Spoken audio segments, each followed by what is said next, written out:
The town felt like a forgotten relic, and the shop was no exception. Dusty, shadowed, and oddly quiet.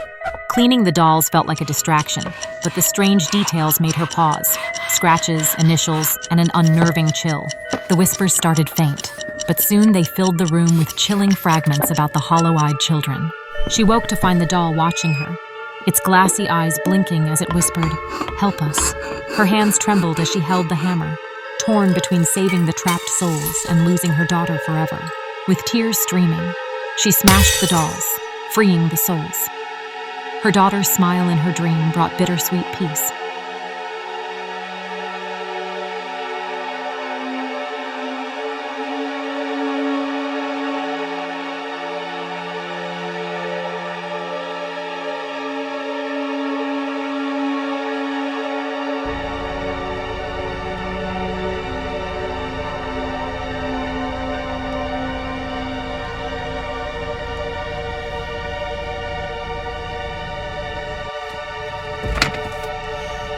Still time.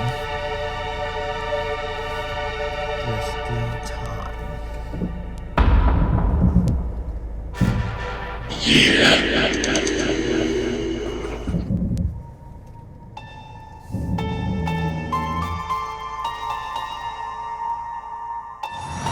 As the war of the doll emerges, the season of Halloween interfades into the scene.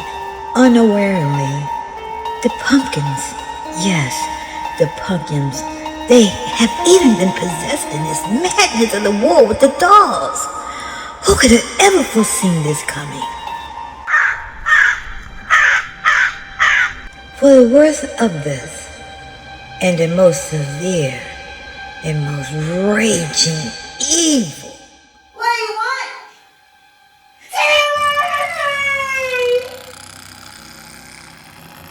You shouldn't have smashed the doll.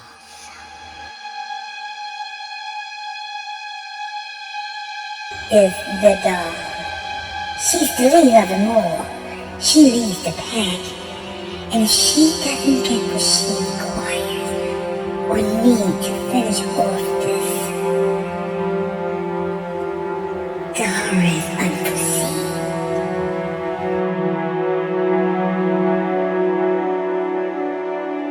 What is going on? This is war now. The time for mercy has passed, buried beneath the ashes of betrayal and blood. I will fight till the bitter end with every breath, every wound.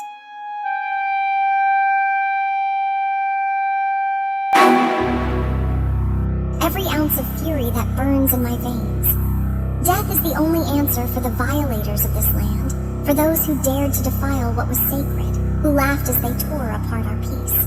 I will stop at nothing. Let the skies darken and the earth tremble beneath my wrath. I am not afraid.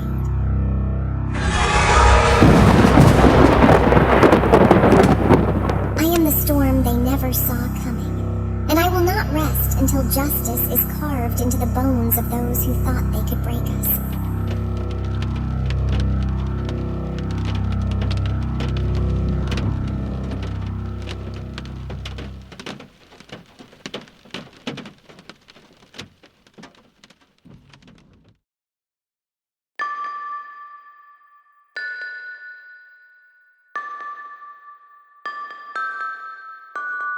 Let them hear my cry echo through the valleys.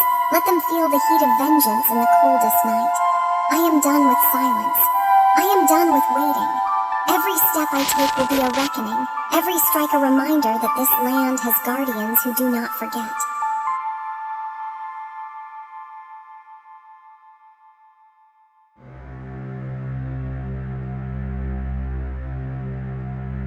They wanted war. They will choke on it. I will become the nightmare that hunts their every breath. The fire that consumes their false triumphs. This is no longer defense. This is retribution.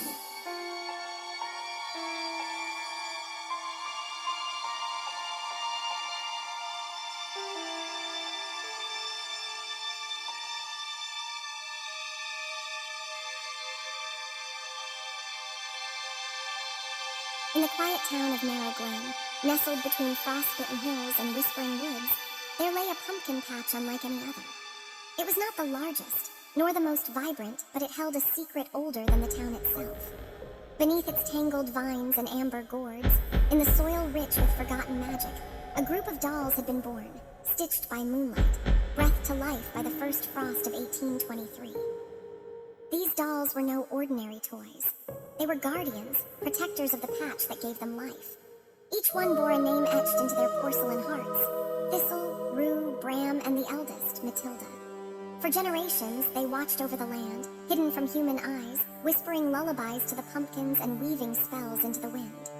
The patch was sacred, a cradle of enchantment, a place where memory and magic intertwined. But time, as it always does, brought change. The world grew louder, colder. Developers arrived with blueprints and bulldozers, eager to turn the patch into a shopping plaza. They saw only land, not legacy. The dolls watched from the shadows, their button eyes gleaming with sorrow and rage.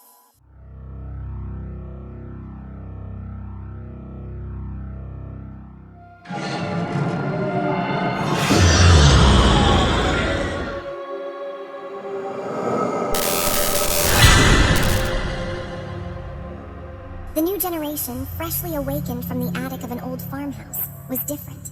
They were sharper, bolder, stitched with defiance and fire. They would not let the patch fall. Under the cover of night, the dolls began their resistance. They sabotaged machinery, tangled wires with enchanted thread, and whispered confusion into the dreams of surveyors.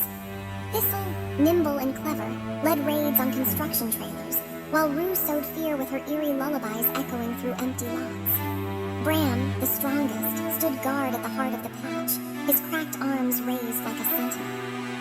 And Matilda, wise and weary, summoned the spirits of the original Stitchers, the women who had crafted them with love and secrecy 2 centuries ago. The townsfolk began to notice. Workers quit, claiming the land was cursed. Children spoke of dolls moving in the night, of pumpkins glowing with strange light. Rumors spread, but the developers pressed on. They brought in machines that roared louder, lights that pierced the dark. The dolls responded with fury. They called upon the crows, the wind, the frost. The patch became a battlefield, silent, surreal, and sacred. One night, as the bulldozers lined up at the edge of the field, the dolls gathered beneath the oldest pumpkin, its skin etched with ancient runes. Matilda raised her tiny hand, and the ground trembled. Vines surged like serpents, wrapping around tires and steel. The dolls moved as one small, fierce, unstoppable. They fought not with violence, but with memory. Every stitch, every thread, every whisper of magic was a weapon. By dawn, the machines were gone. The workers fled, leaving behind only broken tools and stories they would never tell. The patch stood untouched, bathed in golden light, guarded by dolls who had proven that even the smallest protectors could defy time and greed.